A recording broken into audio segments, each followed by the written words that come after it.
Today we have a group that both entertains and captivates their audience when they hit the stage and put on performances, packed with improv. They are none other than the Stony Brook Pocket Theater. Welcome to the show, Tim and Liam. Hi.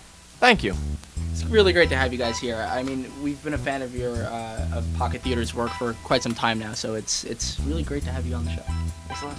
I like it a lot too, yeah, that's why I'm a part of it. I'm glad you guys do too. Great.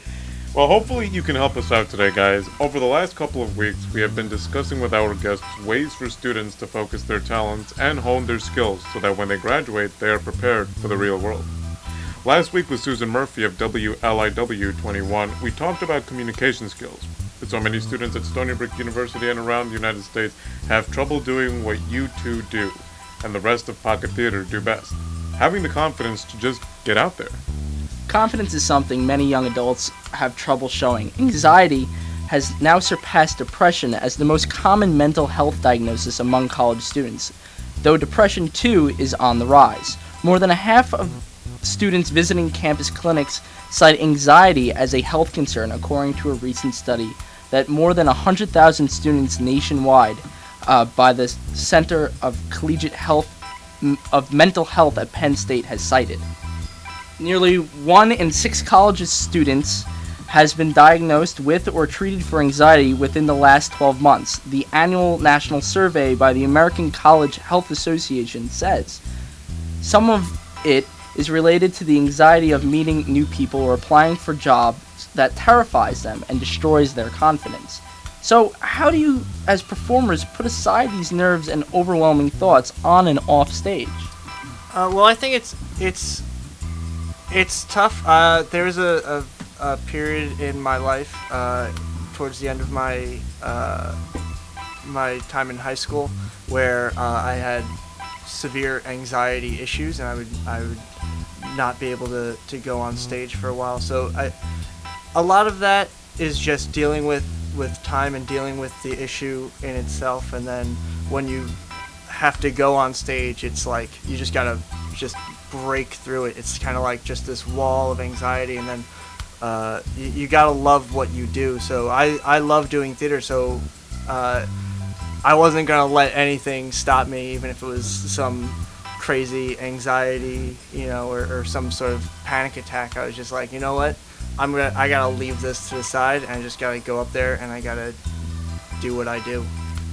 So it was essentially just one of those things where you have to do something, and so you're just going to get it over with. Just throw the fear aside and just get through with it. Yeah, a lot of people have asked me, like, Tim, like, do you get, like, butterflies and things like that? And I'm like, yeah, I do, but I just ignore them. I don't know. I just have this way of just, like, there's this, I understand that there's this fear here, and I just go, it's just like a mental sort of, like, trick you play on yourself, where you're just like, okay, I'm just afraid, and I'm okay with being afraid, and I'm just going to ignore that fear and go out there and do it anyway.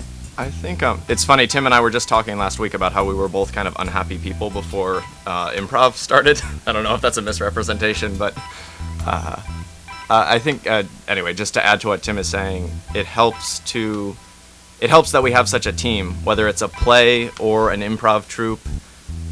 You have this whole team of people that you're working with to do something you all love, that you're all aiming at.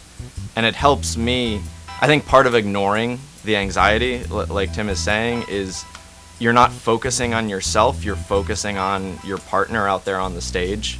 You're thinking, what are they doing? What are they really saying? Because you need to understand them in order to put the performance on. And that's true of improv or acting, like in a play, a regular play. So anxiety off the stage, when we relate confidence to, say, going out and trying to get a job, sometimes getting a job might not be about putting money in your pocket, but what you can do for the people that you love, the people that support you, that will help you overcome these ideas of anxiety. So what are some tips that you use on stage that you also use off stage to crush this?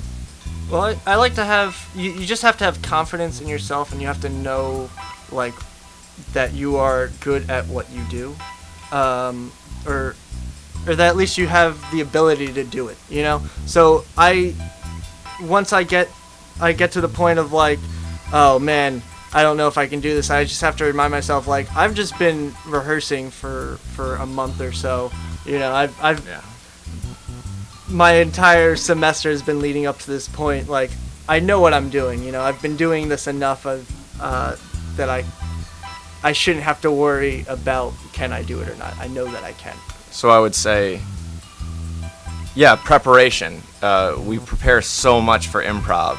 We wouldn't be able to do it if we didn't have a month, 2 months of training. And I think finding what you really care about within the thing you're doing. So with theater, it's easy because we both love it. But if you're applying for a job, I try to not think, oh no, what are they going to think of me? Do they like me? Do they not like me? I try to think, what do I think of this company or organization? And why do I care about this? And if I can represent that to them, that'll help me in the interview or in the interaction with them. So in a sense, normally how it's always been that the potential applicantee, if you will, has to go and reach out to the prospective job. So are you sort of saying that the prospective job should be the one reaching out to the potential employee? I think, in a way, but I think you have to do that reaching out as the potential employee, but you have to find what you like about the organization. Because I think most people like me in an interview feel like, I am here because I want money, and I'm going to exchange my time for your money.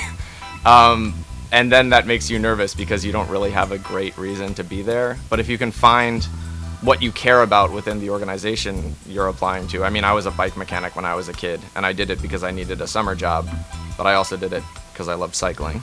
So anxiety in this way can kind of be mind over matter, that you're putting aside what is hindering you, those thoughts that are compelling you to not perform the way you need to perform, and instead finding the real things that matter most to you so that you can overcome them and perform to your best abilities. In case you are just tuning in, you are listening to 90.1 FM, WUSB's In Focus segment powered by the Stony Brook Independent. Tweet us at Stony Brook Indy to join the conversation.